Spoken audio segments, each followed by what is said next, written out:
अहिंसा के अवतार भगवान महावीर स्वामी के चरण में कोटि शरणन। युग प्रदान आसक्ति महासमुद्र के चरण में कोटि शरणन। मुनि वृंद उपस्थित धारण प्रेमी भाया बहना, आज का विषय है, पता है क्या विषय है? पता है?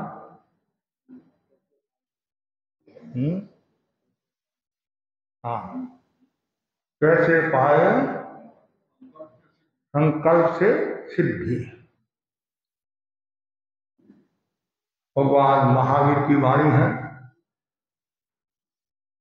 मानसं खलु सुदुर्लभ, मनुष्य जीवन दुर्लभ है। एक बार की बात है, एक शिष्य ने अपने गुरु से पूछा, गुरुदेव, सामने इतनी बड़ी चट्टान है, क्या इस पर भी किसी का शासन है? गुरु ने कहा, चेला, इस पर भी शासन है। किसका? हथौड़े का। जब पत्थर पर हथौड़ा गिरता है, पत्थर चूर चूर हो जाता है। फिर प्रश्न किया, हथौड़े पर किसका शासन है? तब बताया गया, हथौड़े पर आग का शासन है। जब आग में लोहा डाला जाता है तो लोहा का अस्तित्व समाप्त हो जाता है।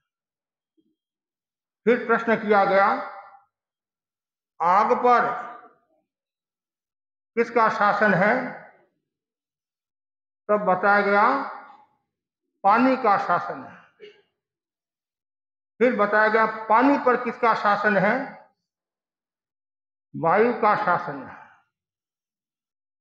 फिर प्रश्न किया गया, वायु पर किसका शासन है? तब गुरु ने कहा, संकल्प का शासन है। जिसकी संकल्प शक्ति मजबूत होती है, वही व्यक्ति संकल्प को सिद्ध कर सकता है। संकल्प को सिद्ध करने वाला एकमात्र प्राणी है मनुष्य। मनुष्य एक ऐसा प्राणी है, संपूर्ण रूप से अपने संकल्प को पूरा कर सकता है। प्रत्येक व्यक्ति जीवन में सफलता चाहता है,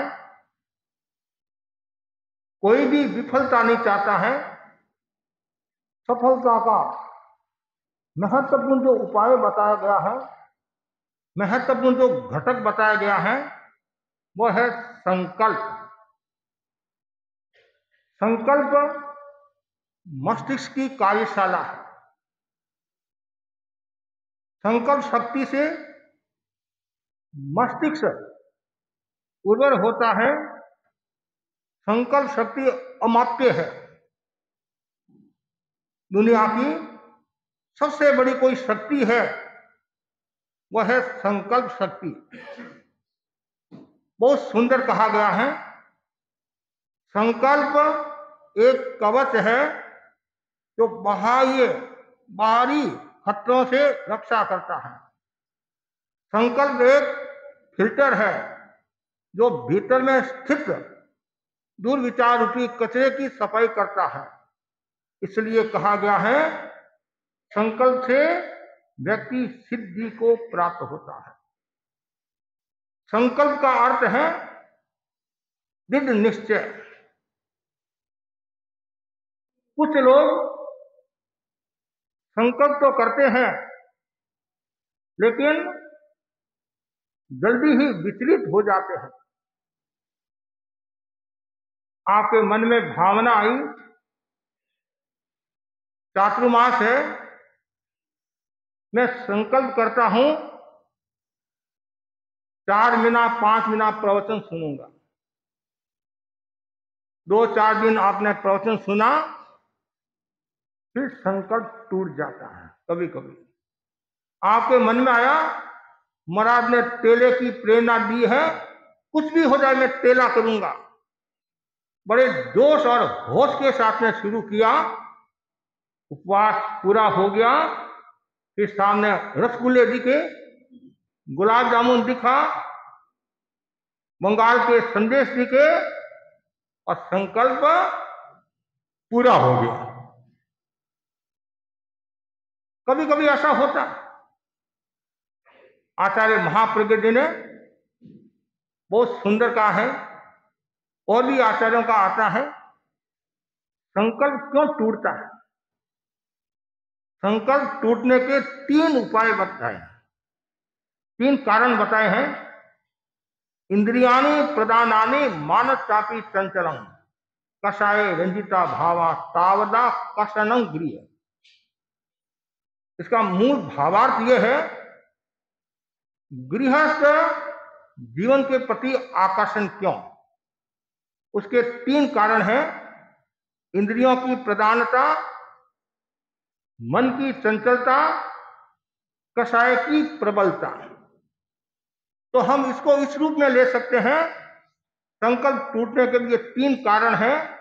इंद्रियों की प्रधानता, जब इंद्रियां प्रधान हो जाती हैं, हावी हो जाती हैं, तब संकल्प टूट जाता है। किसी ने आंख से देखा, कान से सुना, मुंह से बोला, नाक से सूंघा, सिर से स्पर्श किया, और आपको वो मन गमता लग रहा है, मन के अनुकूल लग रहा है, और कभी कभी आप विचलित हो जाते हैं, संकल्प को तोड़ देते हैं। पुराने हमारे संत एक कहानी सुनाते थे। शेष तीर्थ यात्रा पर गया। तीर्थ यात्रा में हजारों लोग थे, प्रवचन हुआ। प्रवचन के बाद में कोई न कोई संकल्प लेना, और कहा गया जो आपकी प्रिय वस्तु है उसको छोड़ना है। प्राय प्राय सबने त्याग कर दिए। वहां का प्रमुख जो सेठ था, नामी जो सेठ था, वर्चस्व वाला जो सेठ था, उसको भी कहा त्याग कर लो। महाराज मेरे तो सब त्याग ही है।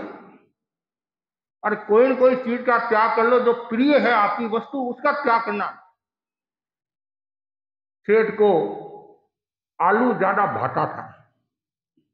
आज भी लोग ऐसे हैं जो आलू की सब्जी ज्यादा खाते हैं। एक श्रावक था, संभवतः 50-55 वर्ष तक केवल आलू की सब्जी खाया और दूसरी कोई सब्जी नहीं खाया। ऐसे लोग भी मिल जाएंगे। आलू प्रिय था, दबाव पड़ा, उसने त्याग कर दिया। अब कार्यक्रम के बाद में जमात बैठती है, लोगों को जिमाते हैं, सब पंक्ति में बैठे हैं और भोजन परोसा जा रहा है, और एक व्यक्ति आलू की सब्जी लेकर आया। जैसे आलू की सब्जी लेकर आया और लोगों को परोस रहा है, उस सेठ को छोड़ दिया, क्यों, उसके तो त्याग।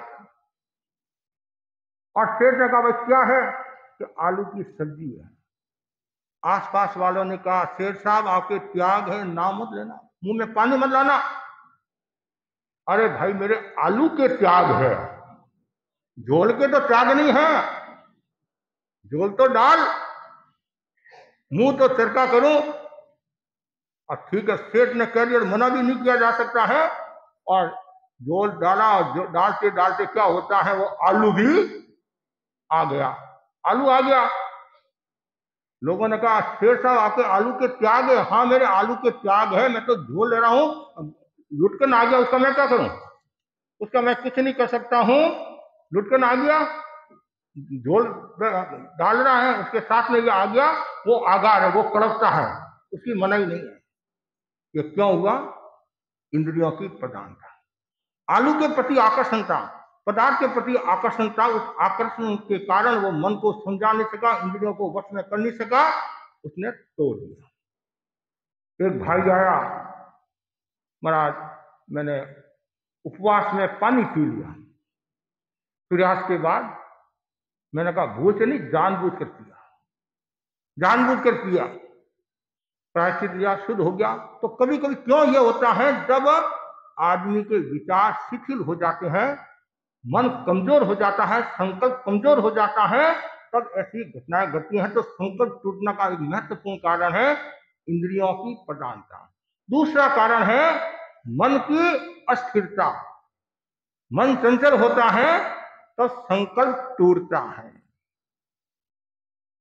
कभी आपने संकल्प लिया और फिर इतने विचार आए, इतने विचार आए, इतने विचार आए, मैंने बहुत बड़ी गलती कर दी, अब कोई संकल्प लेने का समय चढ़ा, वो तो बुढ़ापा में लेने का होता है, और मैंने तो जवानी में ले लिया। मन चंचल हुआ, मन में भावना जगी, मैं तो वापिस प्रायश्चित ले लूंगा और बुढ़ापा में संकल्प पूरा कर लूंगा। ऐसा नहीं। कभी कभी हमारे पास भाई आते, महाराज मेरे प्याज का त्याग है और डॉक्टर ने मुझे कहा है आपको प्याज खाना पड़ेगा, इसलिए आप प्याज के एवरेज में दूसरा त्याग करा दो। तो हम कहते हैं प्याज का तो तुम्हारे त्याग है ही है, और दूसरा और कोई त्याग करना है तो मैं तुम्हारे को करा दूंगा। तो बड़ी समस्या है। इसलिए ज्ञानी जन कहते हैं कोई भी आज संकल्प ले तो विचार कर लेना चाहिए। ठीक है, कभी भूल से गलती हो जाती है, कभी जानबूझ कर भी हो जाती है, उसका प्रायश्चित कर लेना चाहिए, शुद्ध हो जाना चाहिए। नहीं, मन की चंचलता के कारण, मन की अस्थिरता के कारण संकल्प टूटता है। तीसरा जो कारण बताया बहुत महत्वपूर्ण कारण है संकल्प टूटने का, कषाय। कषाय मोहनीय कर्म का उदय है। मोहनीय कर्म से संबंध रखने वाला है। क्रोध, मान, माया, लोभ के कारण संकल्प टूटता है। कभी कभी व्यक्ति आवेश में आ जाता है और आवेश में ऐसा बोल देता है, ऐसा स्टेटमेंट कर देता है जिससे उसका संकल्प टूट जाता है। कभी अहंकार में संकल्प टूट जाता है, कभी माया और लोभ में संकल्प टूट जाता है। ये सब कारण है। इन कारणों से जीव मनुष्य संकल्प को तोड़ता है, और जो संकल्प को तोड़ता है फिर वो सिद्धि को कैसे प्राप्त होगा। अब प्रश्न यह है, बहुत सुंदर कहा कलाम साहब ने, सपना वह नहीं है जो नींद में लिया जाता है, सपना वह नहीं है जो नींद में आता है, और सपना वह है जो आदमी को सोने नहीं देता है। सपना वह है जो आदमी को सोने नहीं देता है। तो हम उसको उस रूप में घटा सकते हैं, संकल्प वह नहीं है जो शब्दों में अभिव्यक्त होता है, और संकल्प वह है जो सोने नहीं देता। गुरुदेव तुलसी जो भी संकल्प करते हैं और पूर्ण करते हैं। और हमारे आचार्य ने भी कहा है सपने पूरे नहीं होते हैं, संकल्प पूरा होता है। सपने तो आप कितने लेते हैं, दिन में भी लेते हैं, रात को भी लेते हैं, जब मन में आया तो सपना आ जाता है। सपना सपना होता है और संकल्प पूर्ण होता है। तो जो व्यक्ति संकल्प के प्रति आस्था रखता है, अब कैसे करे संकल्प, संकल्प करे कैसे, तो उसके लिए बताया गया है रात्रि शयन से पूर्व संकल्प करें। कभी कभी आप संकल्प करते, मैं सुबह जल्दी उठूंगा, उठकर समाई करूंगा, माला फेरूंगा, साधना करूंगा। और कभी ऐसे भी आप संकल्प करते हैं सोते समय, मुझे 3 बजे उठना है और जाना है और मैं जल्दी उठूंगा। तो रात्रि शयन से पूर्व संकल्प। दूसरा बताया है 21 बार दीर्घ श्वास का प्रयोग। जो निरंतर दीर्घ श्वास का प्रयोग करता है, श्वास का बहुत बड़ा मूल्य है। जहां सांस है वहां आस है, कहते हैं। श्वास कैसे लेना, अधिकांश लोग सही श्वास कम लेते हैं, गलत ज्यादा लेते हैं। ये बीमारी का घर है। श्वास लेते समय पेट फूलेगा और छोड़ते समय पेट सिकुड़ेगा, ये ध्यान रखना है। तो 21 बार दीर्घ श्वास का प्रयोग। उसके बाद में बताया गया है सकारात्मक भावों के साथ संकल्प ले। वो सुंदर है। और संकल्प लेते हैं, नकारात्मक भाव में भी संकल्प लेते हैं। मन में संकल्प लेते हैं कभी कभी, इसको मैं पछाड़ूंगा, इसको मैं पानी पिला दूंगा, इसकी मैं नींद हराम करूंगा, और जब तक इसको मैं नहीं मारूं तो मेरा नाम ही क्या है। कभी कभी ऐसे भाव, कभी कभी हम लोगों से सुनते भी है, महाराज आप मेरे को कितनी शिक्षा दे दो, मैंने मन में संकल्प कर दिया है इससे मैं बदला लूंगा। इसलिए हमें वैसा भाव नहीं, संकल्प कैसे करे, सकारात्मक भावों के साथ। मेरी आत्मा उज्जवल बने, मेरी आत्मा पवित्र बने, मैं साधना में लगूं, मेरे घर में शांति रहे, हर समय पॉजिटिव भाव, पॉजिटिव भाव, लुक एट पॉजिटिव। बहुत सुंदर है ये सेंटेंस, लुक एट पॉजिटिव। हमेशा अच्छा सोचना, सकारात्मक भावों से जो कार्य किया जाता है तो तेजु लेशिया, पद्म लेशिया, शुक्ल लेशिया, जो ये हमारी लेशिया है वो भी पवित्र होती है, और नकारात्मक भावों से छुटकारा मिलता है और सकारात्मक भावों का विकास होता है। उसके आगे बताया गया है, संकल्प की भाषा का स्पष्ट उच्चारण होना चाहिए। हम जो भी संकल्प करें तो स्पष्ट उच्चारण होना चाहिए। एक तो आपने मन में ले लिया और नहीं, एकदम स्पष्ट रूप से उच्चारण करो, मेरे संकल्प है, मेरे संकल्प है, मेरे संकल्प है। इससे एक वातावरण बनेगा, अच्छा वातावरण निर्मित होगा, और आपके भीतर में एक ऊर्जा पैदा होगी, और आपके भीतर में चैतन्य की अनुभूति होने लग जाएगी कि मेरे संकल्प है। उसके बाद में संकल्प की भाषा सही हो, यह ध्यान रखना, भाषा कभी गलत नहीं होनी चाहिए, सही भाषा, और जो सही भाषा रखता है तो वो आगे बढ़ जाता है।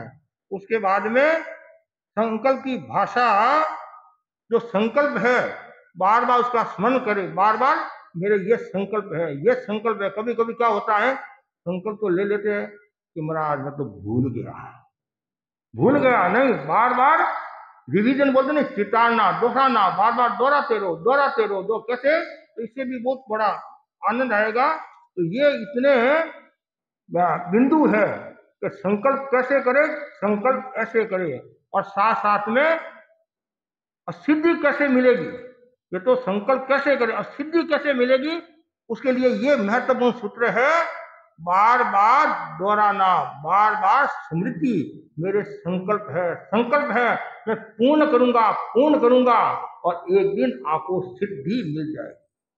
मनुष्य कभी कभी कायर भी हो जाता है, कभी कभी कमजोर भी हो जाता है। क्यों होता है वो कमजोर? संकल्प की दुर्बलता के कारण वह कमजोर हो जाता है। कभी संकल्प दुर्बल हो गया तो आदमी भी दुर्बल हो जाता है। तो आचार्य महाप्रज्ञ जी ने संकल्प को मजबूत बनाने के लिए एक मंत्र दिया है, साधना दी है, चैतन्य केंद्र पर मंत्र का जाप करना। चैतन्य केंद्र कितने हैं? 13 चैतन्य केंद्र है। तो दर्शन केंद्र पर ध्यान केंद्रित करके दीर्घ श्वास का प्रयोग के साथ में मानसिक संपर्क करे, मानसिक मतलब जाप करे। कौन सा? ओम ह्रीं नमो सिद्धाणं, ओम ह्रीं नमो सिद्धाणं, ओम ह्रीं नमो सिद्धाणं। कहाँ करना है? दर्शन केंद्र पर। दर्शन केंद्र पर पहले दीर्घ श्वास का प्रयोग और वातावरण अच्छा बनाकर फिर बार बार मानसिक जाप करे। मानसिक जाप करने से यह संकल्प आपका मजबूत होगा और मनुष्य का चिंतन भी मजबूत होगा। उसके बाद में बताया गया है कि मैं क्रोध नहीं करूंगा, मैं क्रोध नहीं करूंगा, मैं क्रोध नहीं करूंगा। मुझे मन को शांत रखना है, मुझे मन को शांत रखना है। बार बार दोहराते रहो, बार बार दोहराते रहो, और दोहराते दोहराते एक दिन सफलता आपको मिल जाएगी। आपने नाम सुना होगा गुण सुंदर का। कौन थे गुण सुंदर? कौशाम्बी नगरी धन संचय शेख, उसके लड़के का नाम था गुण सुंदर। गुण सुंदर पुण्य पाप, धर्म अधर्म में विश्वास नहीं रखता था। एक दृष्टि से देखे नास्तिक विचारों वाला था, और ये कुछ नहीं है, खाओ पियो मौज करो, चार वाक का दर्शन है नहीं, यावत जीवेत सुखम जीवेत। ये जो सूत्र बताया गया है, ऋणं कृत्वा घृतम पिबेत भस्मीभूतस्य देहस्य पुनरागमं कुते। जब तक जियो तब तक सुख शांति से जियो। खाने के लिए कुछ नहीं है तो पड़ोसी के घर से घी खिचड़ी उधार लेकर खाओ। किसने देखा स्वर्ग, किसने देखा नरक। पर खाओ पियो मौज करो। ये जो चिंतन है ये आस्तिक विचारधारा वालों का नहीं है, ये नास्तिक विचारधारा वालों का है। तो वैसे जो गुण सुंदर था, ये धर्म कर्म पुण्य पाप आदि विश्वास नहीं रखता था और दोस्तों के साथ घूमता फिरता खेलता आदि करता। ये शरीर है, कब शरीर में वेदना आ जाती पता नहीं चलता है, कब असात वेदनीय कर्म का उदय आ जाता है पता नहीं चलता है। हमारी महामना मंत्री मुनि प्रथम मुनि मगन लाली स्वामी के पेशाब की वेदना करीबन 12 वर्ष तक लगातार भयंकर वेदना रही। और भी अनेक साधु साधुओं के असात वेदनीय कर्म का उदय आया और वेदना को उन्होंने क्षमता के साथ सहन किया, लेकिन वेदना कब आ जाती पता नहीं चलता। चूरू के एक श्रावक थे सागरमल जी डेड, तो मगनमली स्वामी फरमाते थे कि तुम्हारे तो साता वेदनीय कर्म का जबरदस्त उदय है और मेरे असाता वेदनीय कर्म का जबरदस्त उदय है। ऐसा कहा जाता है उन्होंने 92 ईयर्स ओल्ड इतनी उम्र पाई, लास्ट में थोड़ी सी हल्की सी वेदना हुई, सिर में दर्द हुआ होगा संभवतः और मृत्यु को प्राप्त होगी। लेकिन मंत्री मुनि के भयंकर वेदना। सनत कुमार की घटना आती है, मृगा लोढ़ा की घटना आती है और वर्तमान में भी हम घरों में देखते हैं 12-12 वर्षों से 10-10 वर्षों से किसी के लकवा है, किसी के कोई है, किसी से बोला नहीं जा रहा है, उठा नहीं जा रहा है, कोई जन्म से असाध्य बीमारी के साथ है। ये जो क्षमता के साथ भोगता है तो आगे आनंद ही आनंद है, आनंद ही आनंद है। तो वैसे ही एक दिन उसके असात वेदनीय कर्म का उदय आ गया। आंखों में वेदना, जबरदस्त आंखों में वेदना। बहुत इलाज कराए, क्यों शेर था, धन की कमी नहीं थी, पदार्थ की कमी नहीं थी और लड़की की पत्नियां भी थी, सब थे, सब सेवा में सब कुछ। लेकिन अब वेदना तो संवेदना आप दे सकते हैं, संवेदना आप प्रकट कर सकते हैं, वेदना तो खुद को ही भोगना पड़ेगा, खुद को ही भोगना पड़ेगा। इतनी भयंकर वेदना, सबको दिखाया किया, कोई रिजल्ट नहीं आया। और आप जानते आखिर जब दुख आता है, पीड़ा आती है, उस समय भगवान, कभी कभी भगवान जी याद आते हैं। हमारे मुनि मोहनलाल जी आमिर फरमाते थे कि दाता ने मनुष्य की छाती पर दुख का पहाड़ नहीं रखा होता तो मनुष्य धर्म कर्म को ही भूल जाता। जब आपके तकलीफ आती है, पीड़ा आती है, तब देव गुरु धर्म याद आते हैं।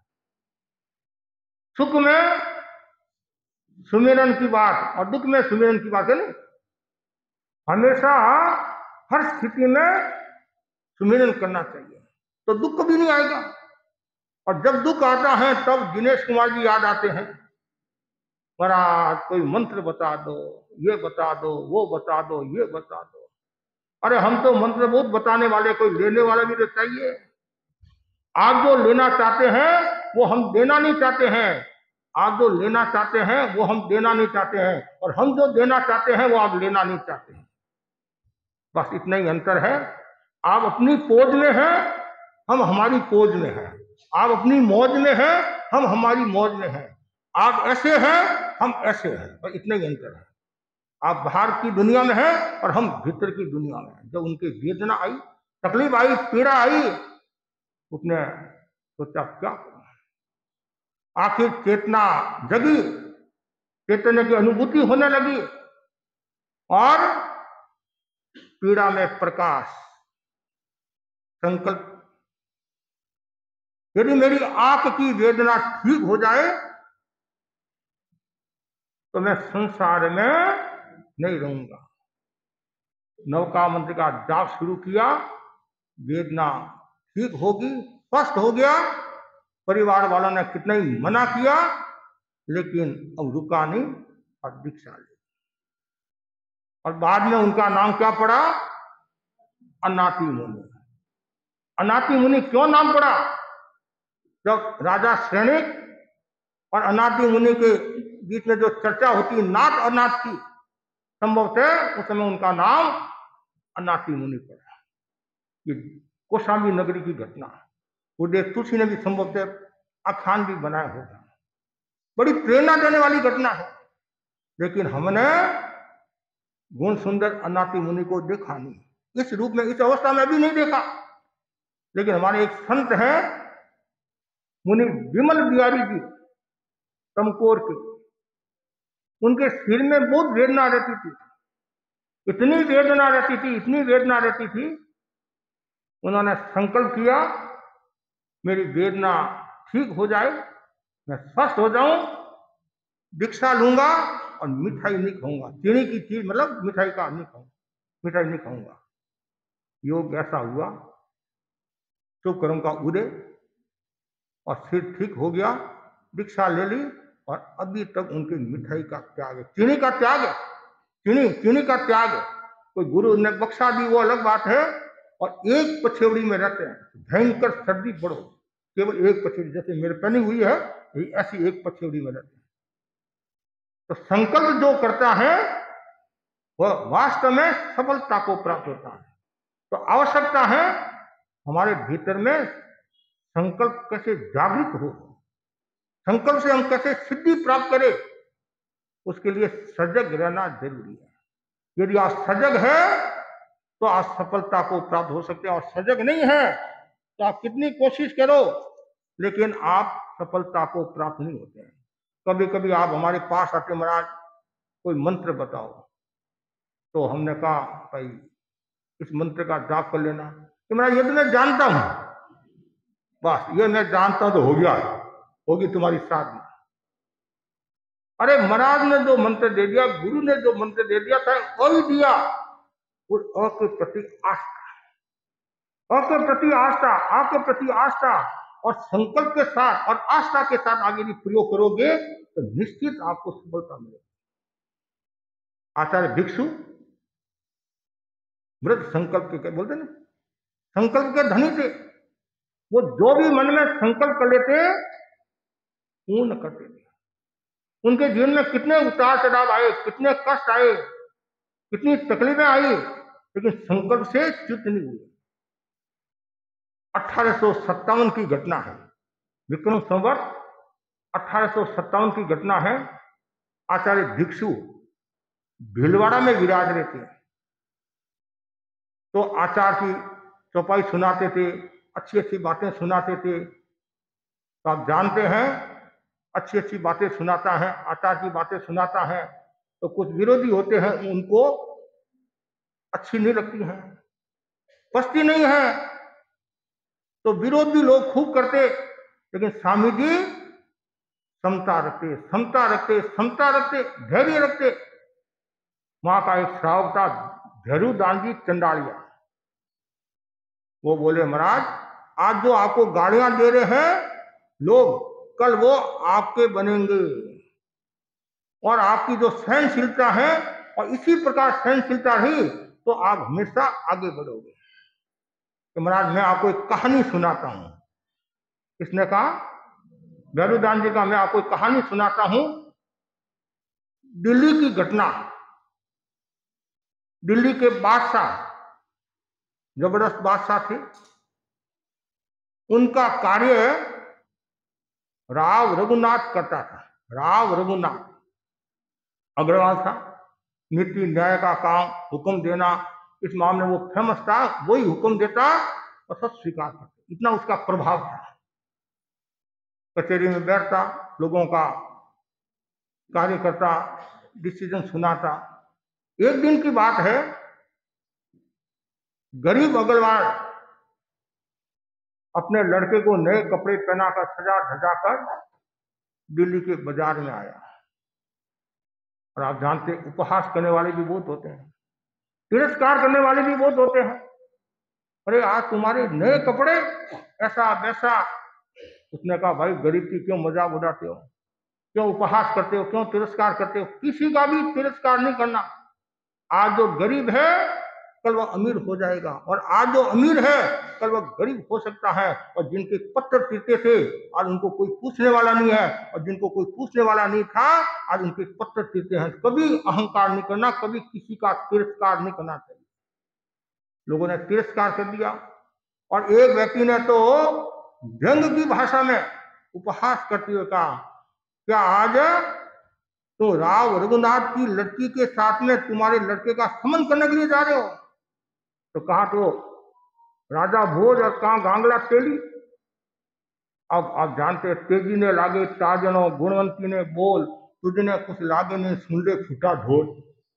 तो शीलवान औरत होती है, उसको यदि कोई कुछ सुना दे तो वो सहन करने के लिए तैयार नहीं होगी। और जो घोड़ा घोड़ी होता है, थोड़ा सा वो क्या बोलते हैं, लगाम होती है, खींचते हैं तो वो आगे बढ़ता है। उसकी प्रक्रिया जो है, तेजी ने लागे ताजनो, गुणवंती ने बोल, और तुझने कुछ लागे नहीं सुन ले फूटा ढोल। फूटा ढोल होता नहीं, और नगारा जो फूटा हुआ उसको कितना ही मारो उसके कोई फर्क नहीं पड़ता है। राजस्थानी कहावत है, नागा के नौबड़ बाजे दो धड़ाका और बाजे। जो नागा आदमी होता है उसको कितना ही सुना उसको कोई फर्क नहीं पड़ता है। तो शीलवान होता है, सत्यवान होता है, उसके जीवन में थोड़ा सा भी 19-21 हो जाता है, वो सहन कर नहीं पाता है। तो वैसे ही उसको लग गया, ऐसी क्या बात है।